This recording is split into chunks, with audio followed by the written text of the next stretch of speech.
All right, thank you guys. Welcome to our college basketball video here today for Thursday, March 11th. And if you're new here, I just want to take a quick time out and welcome you to my channel. My name is Brock Page and I do sports picks for free right here on YouTube. And if you end up really liking what you see here today, please feel free to hit that subscribe button and join the Brock Page family. I'd love to have you. And with that, guys, we're going to start with one of our earlier games. Actually, we had games at 11:30 in the morning, man. Gotta love this time of year. But anyway, we're going to take a look at Seton Hall versus St. John's, 3 o'clock Eastern Standard Time. Now, the Seton Hall Pirates are minus 2.5, totals 149. And if you like the Red Storm of St. John's in an upset at Madison Square Garden, they're plus $1.30 on the money line. We're 4-0 in our last 4 extra daily picks on my Patreon website. And access to the extra daily pick is just $2.99. We're also 15-1 in our last 16 extra daily picks in that very same category. And if you want to join the 1,250 members who are currently signed up and active on that Patreon page, link for that site is in the description section below. Once again, that's patreon.com/BrockPage. Now, this is somewhat of a home game for the Red Storm. Typically, their higher profile regular season games are played at Madison Square Garden. So, pretty comfortable place for St. John's. They've won their last 2 straight, and they went 7-3 straight up in their last 10. Now, St. John's is in the top 35 in the nation in scoring, and they averaged 83 points a game as the official home team.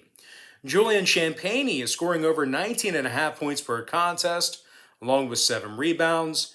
The 6'8 guard is also drilling 89% of his free throws. He's recorded 35 total steals and 25 blocks. Posh Alexander is also averaging double-digit points a game himself. 4 boards and a couple assists for Alexander. He's been upgraded to probable here today after battling a hand injury. Now they're taking on a Seton Hall squad who comes into this tourney on a 4-game losing streak. 0-6 against the number in their last 6 as well. The Pirates are making just 30% of their three-pointers away from home.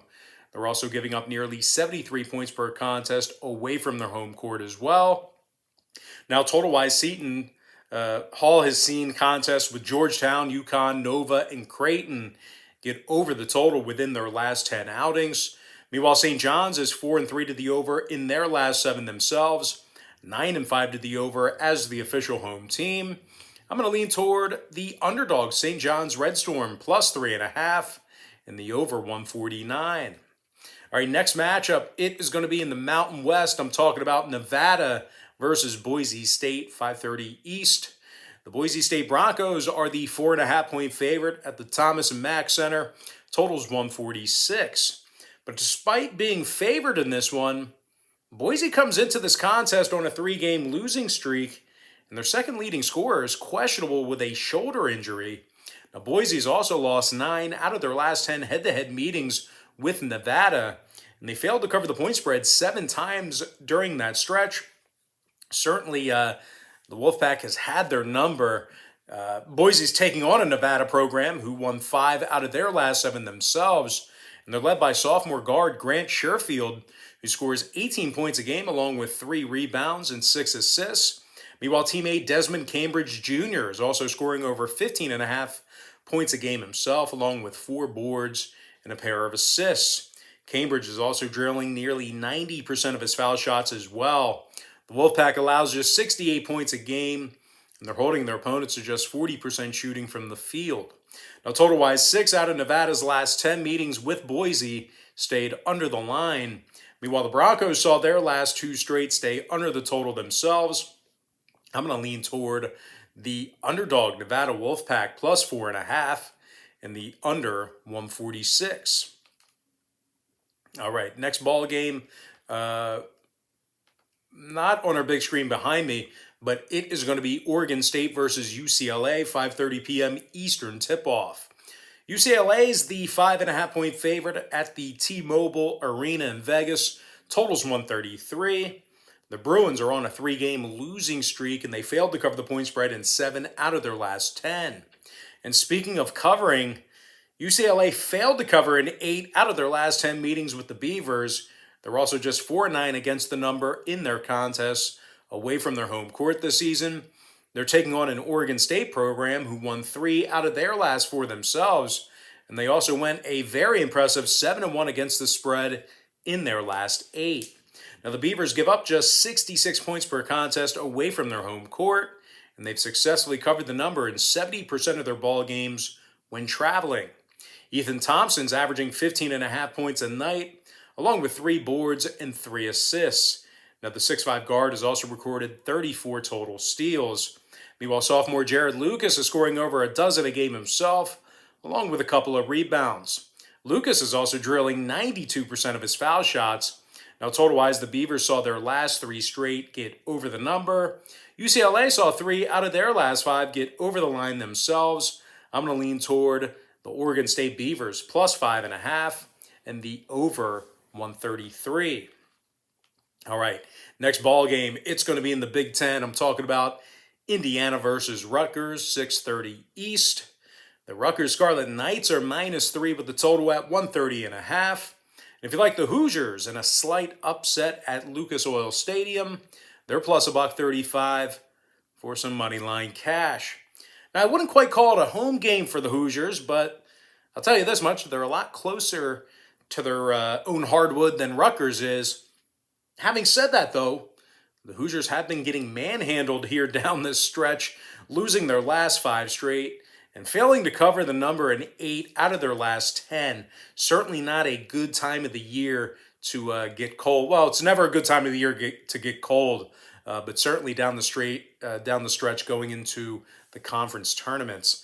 Now, Indiana's second leading scorer is doubtful to play here today, and the Hoosiers are making just 33% of their three-pointers.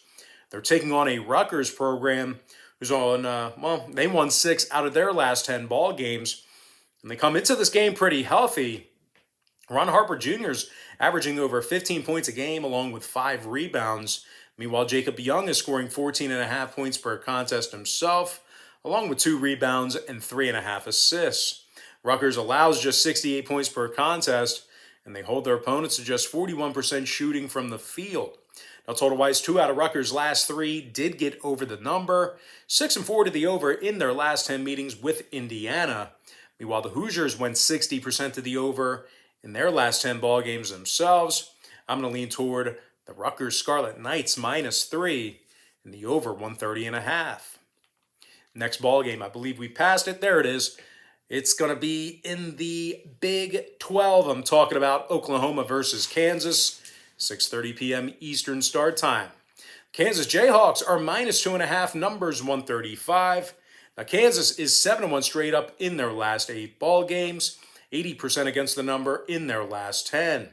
Kansas allows just 65 points per contest, and they hold their opponents to just 40% shooting from the field. Ochai Agbaji is scoring over 13.5 points per contest, along with 3 rebounds. Meanwhile, 6'10 junior David McCormack is scoring over 13 a night himself, along with 6 rebounds. They're taking on a struggling Oklahoma squad who lost 4 out of their last 5 ball games, and they also failed to cover the point spread in their last 6 straight. The Sooners are allowing over 74 points a night away from home. Now, total-wise, 3 out of the Sooners' last 4 ball games did get over the line. 6 and 2 to the over in their last 8. I'm going to lean toward the Kansas Jayhawks, -2.5, and the over 135. Next matchup. There it is. North Carolina versus Virginia Tech, 8:30 p.m. Eastern tip-off in the Greensboro Coliseum. 8:30 or 9 o'clock, not sure. But anyway, UNC -3.5, total 141. Tar Heels might have to go to work here today without their second leading scorer. Garrison Brooks is questionable with an ankle. Now, the Tar Heels are also making just 31% of their three-pointers for the entire year. They're taking on a Hokie team who allows just 64 points per game. The Hokies have also won 7 out of their last 10 ball games, and they currently find themselves with a 15-5 record overall for the season. And for you math guys out there, that's 10 games above 500. Now, Kaveh Aluma scoring nearly 16 a night for Virginia Tech. 8 rebounds, couple assists for the 6'9 junior. Meanwhile, Tyrese Radford's averaging double digits a game himself, along with 6 rebounds and a couple of assists as well. Now, when it comes to the number in this one, Virginia Tech saw 2 out of their last 3 get over the posted total, throwing out the Wake Forest game. Meanwhile, North Carolina's 2-0 to the over in their past couple of games, 6-3 to the over in their last 9. I'm going to lean toward the underdog Virginia Tech Hokies plus 3.5 and the over 141. And with that, guys, we're going to dive into our next and final contest for the show. It is going to be Penn State versus Wisconsin, 9 o'clock Eastern Standard Time.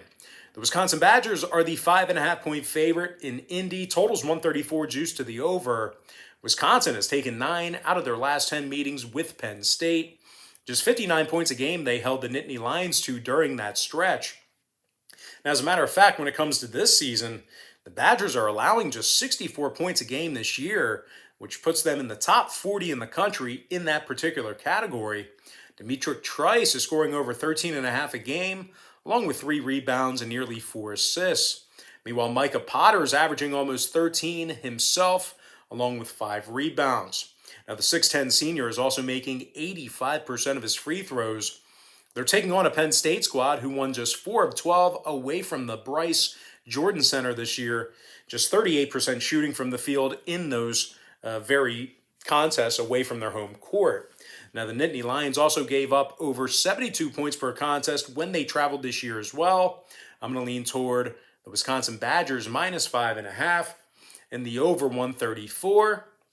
And with that, guys, we're going to dive into our quick pick recap, once again powered to you by my Patreon website, where we are 4-0 at our last 4 extra daily picks on that Patreon page, 15-1 in our last 16 extra daily picks in that same tier membership. I like St. John's plus 3.5 over 149, Nevada plus 4.5 under 146, Oregon State plus 5.5 over 133, Rutgers minus 3 over 130 and a hook, Kansas minus 2.5 over 135, Virginia Tech plus 3.5 over 141. And if you guys haven't done so already, please feel free to hit that subscribe button right now if you haven't done so. I like the Wisconsin Badgers minus 5.5 and the over 134. One final reminder here, guys, all the content on my YouTube channel is for entertainment purposes only. I don't make any guarantees of any kind. And with that said, guys, that's going to do it for me. Don't forget to check me out on my Patreon page. If you guys end up getting a package here today, just keep in mind we'll bill you the day you sign up and then the first of every month following that. But most importantly, guys, got to thank you for joining me right here on YouTube. Really hope you enjoyed all this great free content, all this great free information. And with that said, happy Thursday to you. Best of luck to you. And I look forward to seeing you later on today on my website at patreon.com/BrockPage.